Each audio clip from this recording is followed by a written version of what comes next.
So today I'm here with Rudy, my very helpful skeleton, to just explain a little bit about psoas, psoas major, one of our deep hip flexors, and a little bit of concern that I have on some videos and articles I've seen on releasing your psoas. So our psoas major is a very important muscle. It attaches into the front of your spine here and then tracks forward through to the front of the hip. So it's very involved in flexing the hip and helping to support any work on l'air, développé devant, à la seconde. Very important that it's working as a deep hip flexor for this. However, a lot of people feel that they get very tight in their psoas and want to stretch it or release it. Now I want to have a couple of concerns here and just some things for you to think about. The first one is that if a muscle in your body is tight, there's a reason for that. Your body is holding on tension there for a reason. If somebody's complaining of clicky hips or really tight through the front of the hips, I look at their technique and I see if I can work out what is not working that's making this muscle grip on.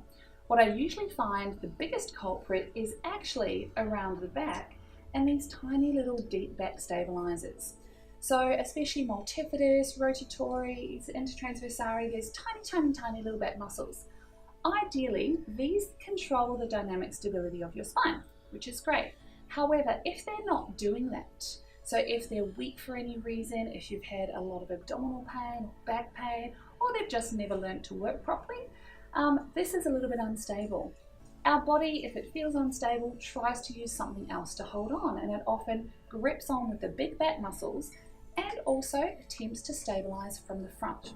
Now, in normal humans, the psoas is classed as a spinal stabilizer, and that's fine. If you're walking around like a regular pedestrian, you can use your psoas to stabilize. However, if you want to have your legs above your ears half the day, that's not going to work so well. So we need to specifically retrain the hip and the back in a slightly different way.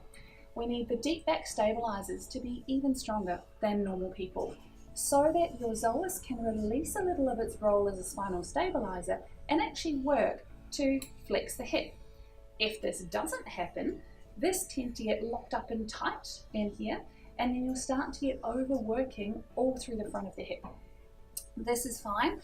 Often when people feel this, they stretch out their hip or they want to release their psoas. This is usually a very temporary solution, and I really encourage people to look at the stability of their spine before they do too much stuff around the front.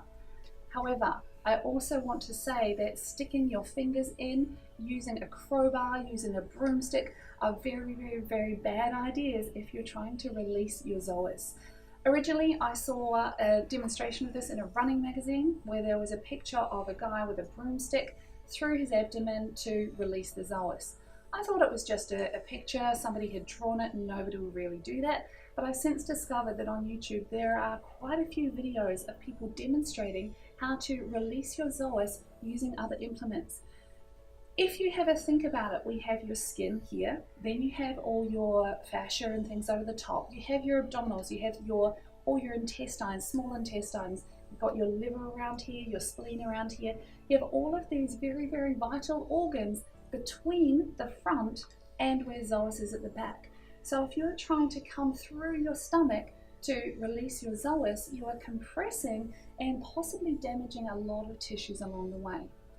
If you have a very well-trained therapist, they may come in through the sides and weave their way in, but they need to have a very fine touch. You should never have bruising afterwards, and it should be followed or coupled with stability exercises for the low back and mobilization of the whole complex.